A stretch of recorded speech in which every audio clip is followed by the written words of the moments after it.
Okay, so this is our first example for the limits involving infinity. So number one is get the limit of 4 raised to 1 over x as x approaches 0 from the left. No? So kapag mga ganitong problems, kailangan nyo muna, para medyo mas madali, i-try nyo muna, no? I-drawing, alam nyo naman, and medyo madali lang naman i-drawing yung function na 1 over x. Okay? So, ibahin natin yung color.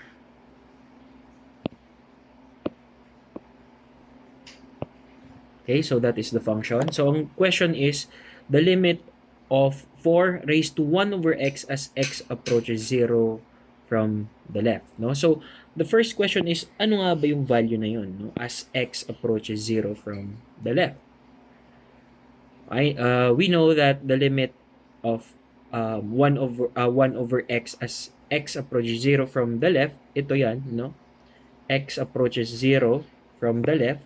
Yung ating 1 over x ay papunta sa negative infinity. No? So, ang sagot dito, sa madaling sabi is 4 raised to what? Negative infinity. Okay? So, simplifying further, ang 4 raised to negative infinity, kapag meron tayo ng negative exponent, it's as if we have this whole term, itong buong term na to, nasa denominator. No? This is equivalent to 1 over 4 raised to infinity. Okay, guys, tandaan nyo that if you have a raised to negative x, no, that's just equal to 1 over a raised to x. Okay, so that is the property of exponents. Okay. So, if we have 4 raised to negative infinity, it's just the same as 1 over 4 raised to infinity. And 4 raised to infinity, no, ang infinity, kapag ang 4 ni-raise natin sa infinity, that, well, is also infinity. No? Kasi, tinan nyo, no, 4 raised to 2, or 4 raised to 1 is 4, 4 raised to 2 is 16, 4 raised to 3 is 16 times 4, that is 64. No? So, palaki ng palaki yung ating value ng 4 raised to infinity as palaki ng palaki yung ating exponent. No? So, madaling sabi, yung ating denominator is just infinity. And 1 over infinity, no? 1 over a very large number is just equal to 0. No? So, the limit of 4 raised to 1 over x as x approaches 0 from the left will be equal to 0. Okay, so that's our first example. So, itry naman natin what if the limit of the same function 4 raised to 1 over x, but now x approaches 0 from the right. Kung babalik ka dito sa graph, 0, x is approaching 0 from the right. So, yung ating y is approaching positive infinity. So, this whole term, this becomes 4 raised to positive infinity. And 4 raised to infinity is again just infinity. No? Sobrang dali lang, basic. So dito more on more than analysis, kahit simpleng tingin lang sa tingin lang sa graph nung function na 1 over x, then just applying some algebraic properties. Then, ayan, kuha na natin. Okay, so, let's try some harder examples.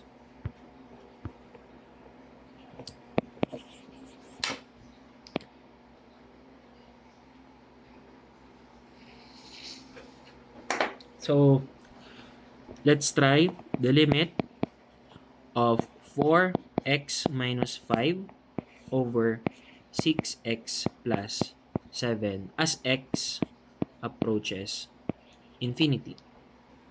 No? Kung sa dating sa evaluation natin ng limits sa past lessons, 'di ba?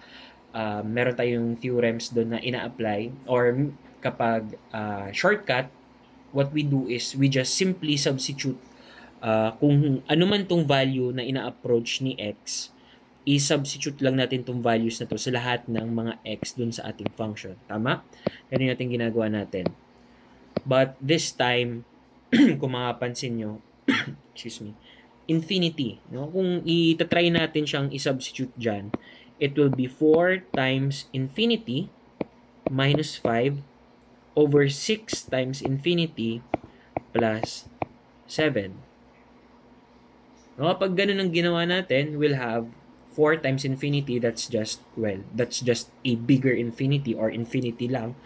Mag-minus ka ng cute na 5 sa infinity, that's still infinity, no? Over, ganun din.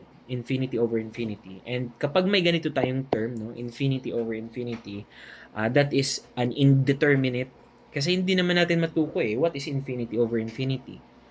It cannot be 1, kasi,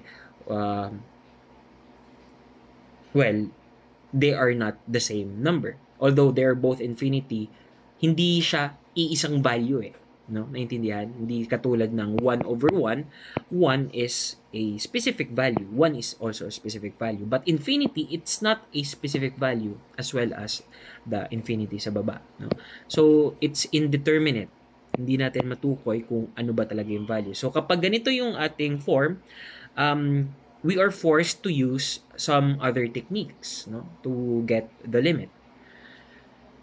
No, so the technique that I'm going to teach you now is, again, ipasok natin si 1 over x sa ating equation. And how will we do that? So dito sa function na to, let's just rewrite that. The limit of 4x minus 5 over 6x plus 7 as x approaches infinity, no? Pwede tayong mag-multiply sa denominator and numerator side ng same number, no? Let's try to multiply 1 over x, no, sa both sides. Why is it possible? Bakit hindi mababago? Bakit hindi mali na mag-multiply ako ng 1 over x over 1 over x? Kasi this term, no, itong buong term na to, 1 over x, all over 1 over x, it's just, no, kung let's say 1 over x is our variable a, this also our variable a, this will be a over a, or this is just equal to 1. And any number, or kahit itong number na to, i-multiply natin sa 1, you'll still have this number. So, that's how we justify multiplying 1 over x in both the numerator and the denominator. Okay, so what will happen kapag ganito? Let's simplify first itong nasa loob. So it will become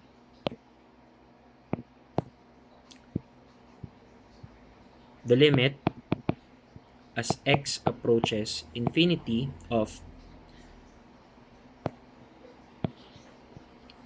4x over x minus 5 over x, no? Dinistribute na natin yung 1 over x dito sa dalawang terms, and gawin na rin natin siya sa baba, 6x over x plus 7 over x. Okay, magka-cancel yung ating x. This is cancel, cancel, cancel, cancel.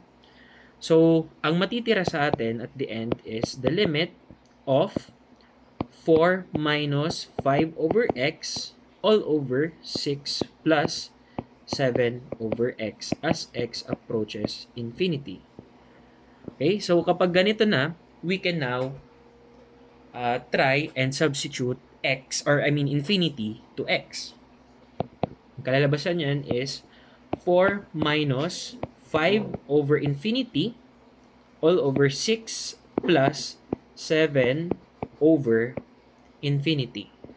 Okay? Kapag mga ganito na yung values natin, we can now simplify, no? 5 over infinity, or any number divided by infinity, that sure is 0. No? 0 yan. Tama? And 7 over infinity, that is also 0. So 4 minus 0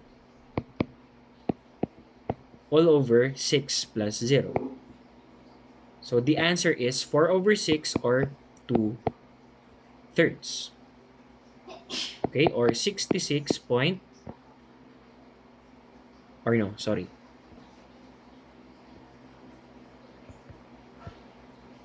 Or that is 0.66667. Yeah? So that is the answer for the third example. Okay, so let's have another two. So the next example is the limit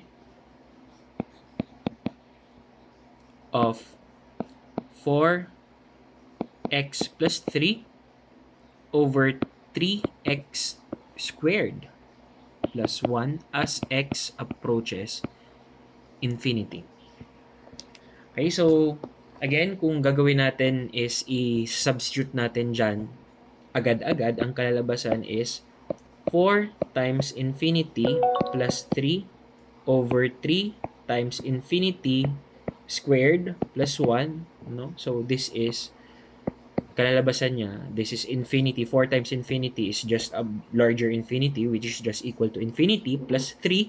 So infinity pa rin siya, ano? Infinity over infinity squared. Well, sobrang laking infinity na yan. Infinity squared is infinity times 3. So pinalaki yung infinity plus 1. So that is infinity, no? So same lang din yung kanyang form dun sa ating previous example. Okay? So what we can do is, again, katulad nung ating technique na ginawa kanina, we will try to simplify the function by multiplying 1 over x both sa numerator and denominator.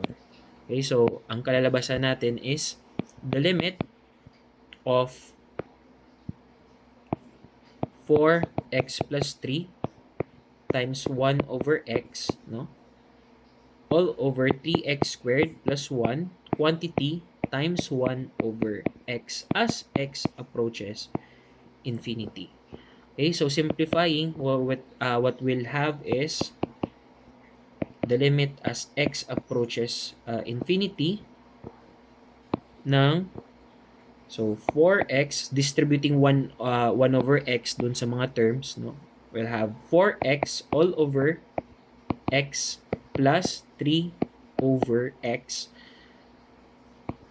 all over 3x squared over x plus 1 over x. Okay, so cancel, no? Cancel si x. Dito cancel yung squared. Pero may matitirang isang x dun sa denominator. Okay, so let me just simplify this. Linisin lang natin konti. So the limit as x approaches infinity ng 4 plus 3 over x all over 3x plus 1 over x. Okay?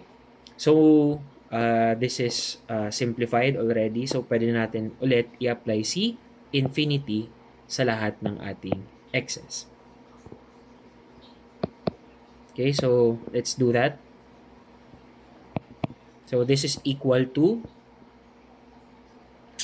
4 plus 3 over infinity all over 3 times infinity, no, plus 1 over infinity.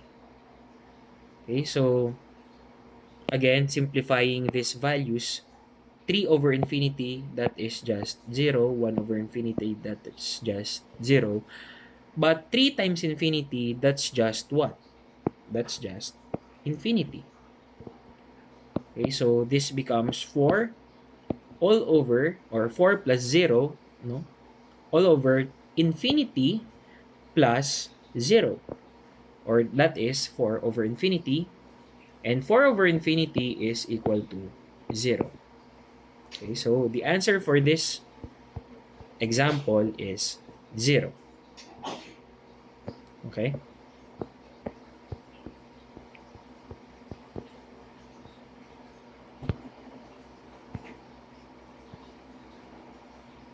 Okay, so let's move on sa ating last example, ano? Bigyan natin ng number to. This is number 1. This is number 2. This is our number 3. This is 4. And last, no, number 5.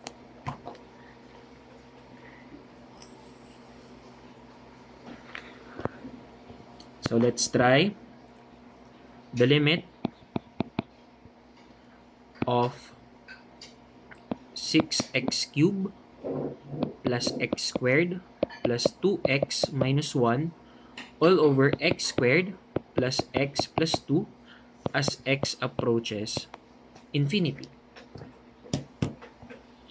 Okay, so kung itry natin i-substitute agad-agad sa infinity, we will have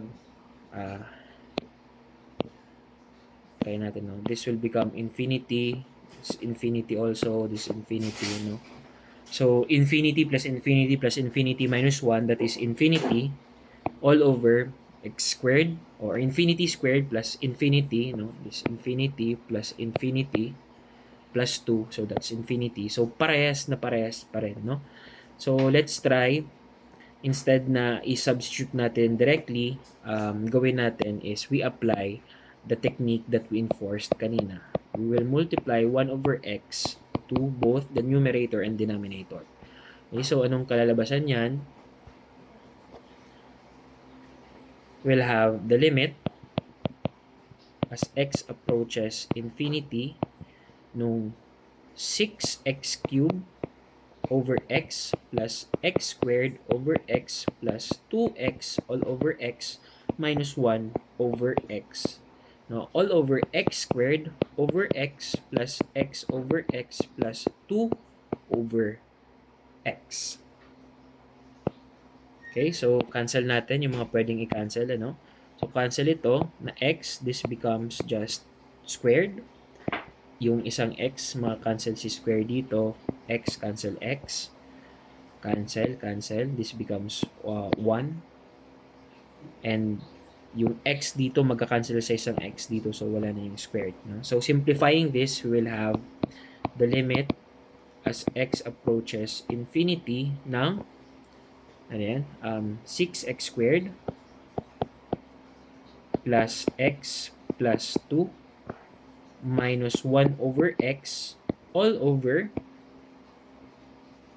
tama ba? 6x squared plus x plus 2 minus 1 over x all over, this is x, no? X na lang yung natira, plus 1, this x over x is just equal to 1, plus 2 over x. Okay, so ganito yung form natin. We can now simplify, or we can now evaluate the limit by applying limit, or applying the infinity to all x's, no? So this now becomes 6 times infinity squared plus infinity plus 2 minus 1 over infinity all over infinity plus 1 plus 2 over infinity, no? So let's try to simplify this. Infinity squared times 6, that's just infinity, no? Plus infinity, that's still just infinity. Plus 2. So tama ba? Teka lang, no? Let me just double check my solution.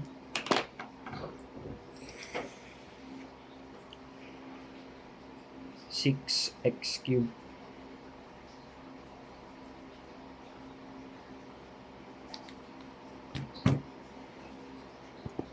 so kapag ganito, guys, ang medyo malilito na kayo kasi meron ng infinity minus 1 over infinity. All over infinity plus 1 plus, naghalo-halo na siya, di ba? So, an advanced technique that we can use is pwedeng tignan natin doon sa example, hindi lang naman 1 over x yung pwede natin i-multiply no? So, instead na 1 over x, what if what we do is we multiply kung ano yung pinakamalaki na exponent na meron dyan, no? So, let's rewrite first. Ulitin lang natin, let's disregard first our first solution about it.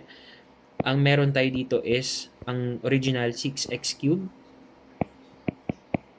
plus x squared plus 2x minus 1 all over x squared plus x plus 2 x squared plus x plus 2.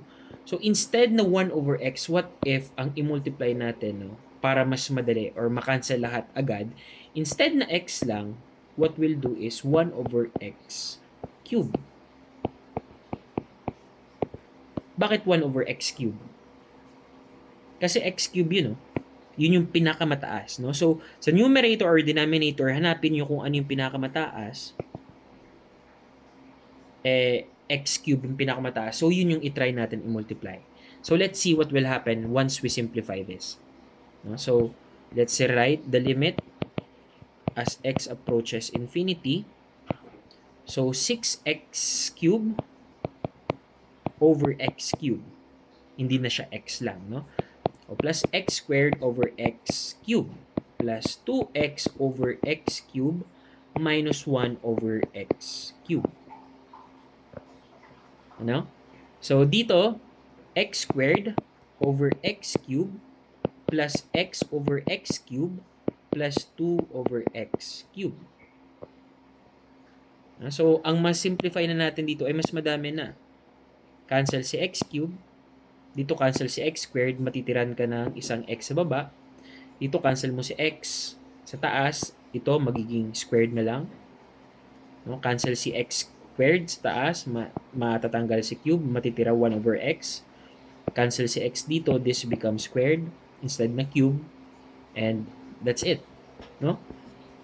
So, let's try to write that. That is the limit of as x approaches infinity of, so, 6 ang natira doon, plus, ano natira dito? 1 over x, plus, 2, ito na yan, 2 over x squared, minus 1 over x cubed. Sa denominator naman, cancel si x squared, na iwan is 1 over x plus 1 over x squared plus 2 over x cubed. Okay, so kapag ganito na, mas okay na kasi lahat ng x's natin ay nasa denominator na ng kada term. Hindi katulad nung kanina, no, if you'll compare this with, asan yung kanina? No? If you compare that with this,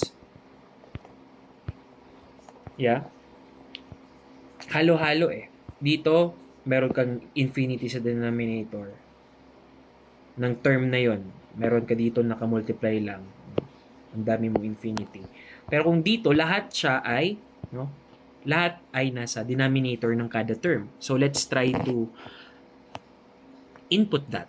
Or let's try to substitute, no? Ang kalalabasan nito, that is equal to 6 plus 1 over infinity plus 2 over x squared, or infinity squared is just infinity, right? Minus 1 over x cube is infinity cube, that is also just infinity. Dito naman, this becomes 1 over infinity plus 1 over infinity squared is just also infinity plus 2 over x cube is infinity cube, or just still infinity. And alam natin kapag may infinity sa denominator ng term, ang sarap niyan sa i's kasi that's just 0. This is 0, this is 0, this is 0, this is 0, and this is also 0. Ayun lang. no? So you have 6 over 0. But you cannot have a 0 denominator, no? So kapag papunta, no? So since this is a limit, no? As x approaches infinity, our whole value approaches 6 over 0. Or 6 over 0, or kapag sobrang liit ng denominator mo, alam natin that the value is super big. The function value will be super big. This is infinity. Okay? So, ito po yung sagot sa ating number 3. No? So, we have 5 examples here. So, actually guys,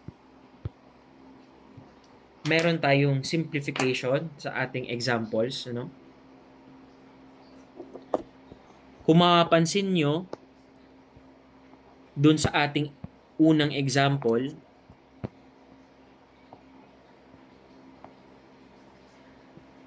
kung makikita nyo yung degree ng ating numerator at denominator, this is the numerator, this is the denominator.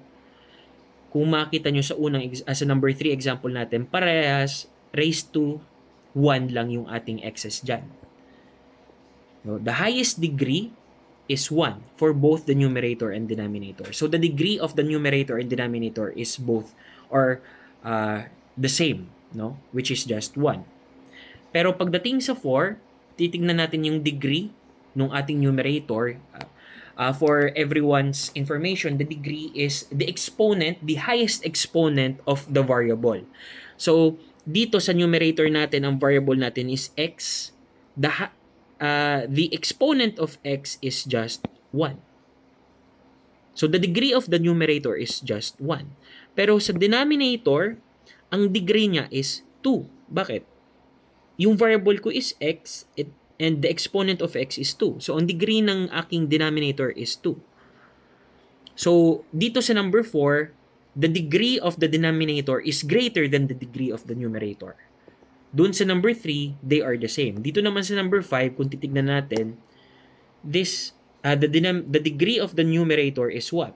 Meron akong x dito, meron akong x squared at may x cubed. But the highest is 3. So, the degree of the numerator is 3 while the degree of the denominator is 2. So, dito actually sa examples natin 3, 4, 5, pinakita ko sa inyo yung examples na kapag equal yung degree ng numerator at denominator. Sa number 4 is kapag mas mataas ang degree ng denominator. And sa 5 is kapag mas mataas yung degree ng numerator. Okay, so bakit may ganun?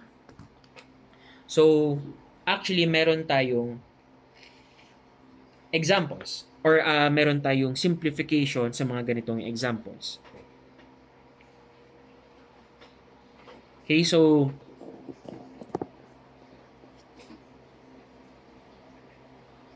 we can have, taka lang, hanap lang ako ng space. Ayun, dito. So we can have this, no? Panitandaan nyo to. Mga shortcuts natin. Number 1,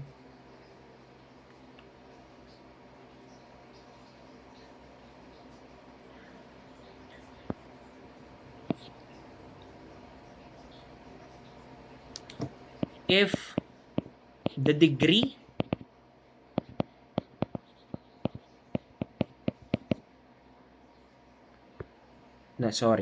ulit.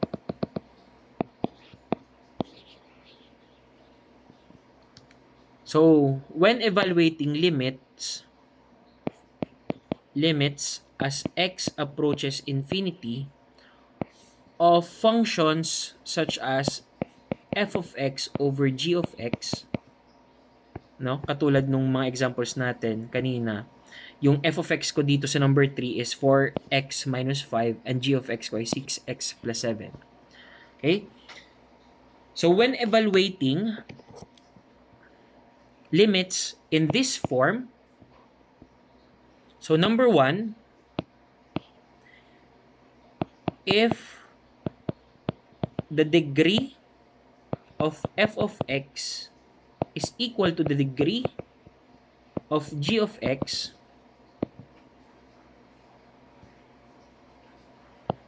the limit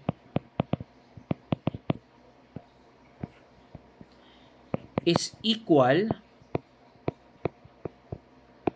to the ratio of the leading coefficients.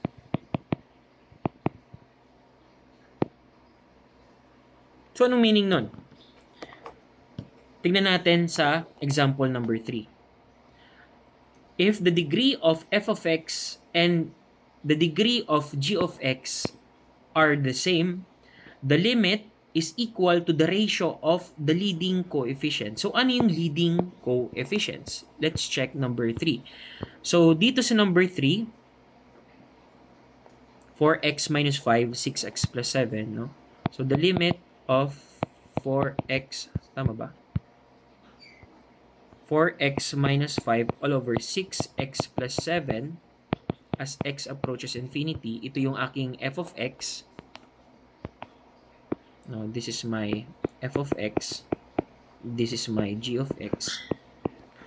Ang degree ng aking f of x ay 1. No? Na-evaluate ko na to. Tingin lang. Ang degree naman ng aking g of x ay also 1. Tingin lang, kita ko 6x yan. So, kapag ganyan yung form, kapag equal yung degree ng aking numerator at denominator, yung degree ng f of x at g of x, ang sabi daw, ang limit daw is equal to the ratio of the leading coefficients. So, ano nga ba yung coefficients? Yung coefficients is yung constant na naka-multiply doon sa variable mo. So, yung coefficient natin is 4 and 6. But, ang tinatanong is the leading coefficient. So, dito sa example na to, 4 and 6 are the leading coefficients. Ang leading coefficient, so mamaya doon sa other examples, mas magets nyo kung ano yung leading coefficient. So, dito, just understand that for this example, the leading coefficient of the numerator is 4 and the leading coefficient of the denominator is 6. So, the ratio of those leading coefficients is just 4 over 6. And ang sinasabi dito sa ating shortcut that is the limit. The limit of this daw is equal to 4 over 6. Is that correct? Yes. The answer is 4 over 6. Or 2/3 or 0.6666667. Okay?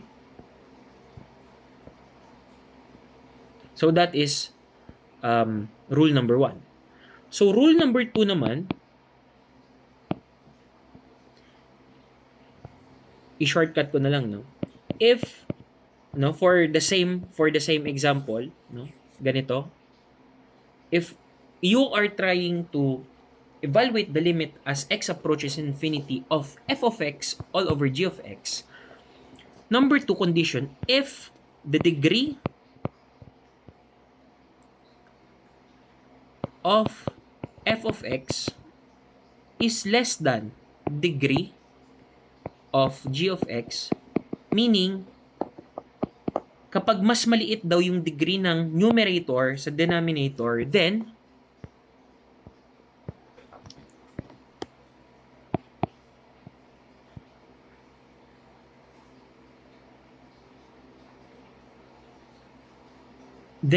the limit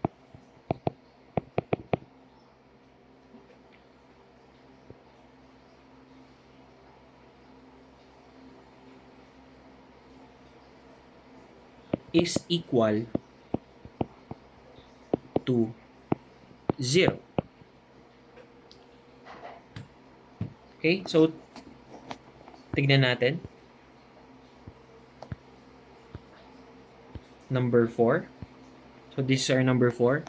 4x plus 3 over 3x squared plus 1. Limit, ito yung number 4 example natin, as x approaches infinity of 4x plus 3 over over 3x squared plus 1, no? So, dito sa example na to, ang degree ng numerator ay mas mababa sa degree ng denominator, sorry. Kasi kung titingnan natin, the degree of the numerator is 1, while the degree of the denominator is 2. So, applicable dito is condition number 2. Sabi, the limit is equal to 0. Kapag ganyan ng example. So, let's check dun sa ating solution. 0 ba yung ating nakuha? Yes. No? Ito yung ating solution. Number 4. Okay, so 0 yung ating nakuha.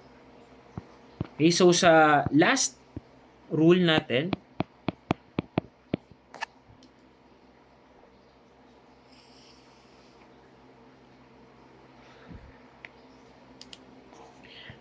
if the degree of f of x is greater than the degree of g of x, then the limit will or is equal to either positive or negative infinity. So, depende sa case. Okay? So, tingnan natin yung ating third example, or last example pala, number 5. No? 6x squared, itry natin yung sulat. Haba. The limit of 6x cube plus x squared plus 2x minus 1 all over x squared plus x plus 2 as x approaches infinity. So, ang degree nung ating numerator is, ayan, no? Marami tayong x's na dito. May 6x cubed, may x squared, may 2x, may, sa denominator may x squared, may x, tsaka may 2. Okay, so, dito, ang degree niya is ano? Is it 1? Is it 2? Is it 3? Is it the sum of all? No. Ang degree po ng isang polynomial is the greatest exponent of the variable. No? So, if ang variable ko dito is x, and yung x ko ay may raised to 1, may raised to 2, may raised to 3, ang degree po is yung highest.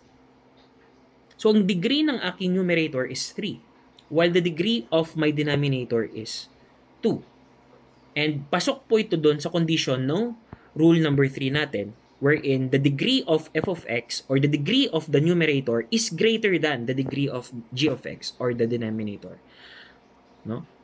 3 is greater than 2, the degree of the numerator is greater than the degree of the denominator, which is just equal to 2. Ang sagot daw dyan is positive or negative infinity.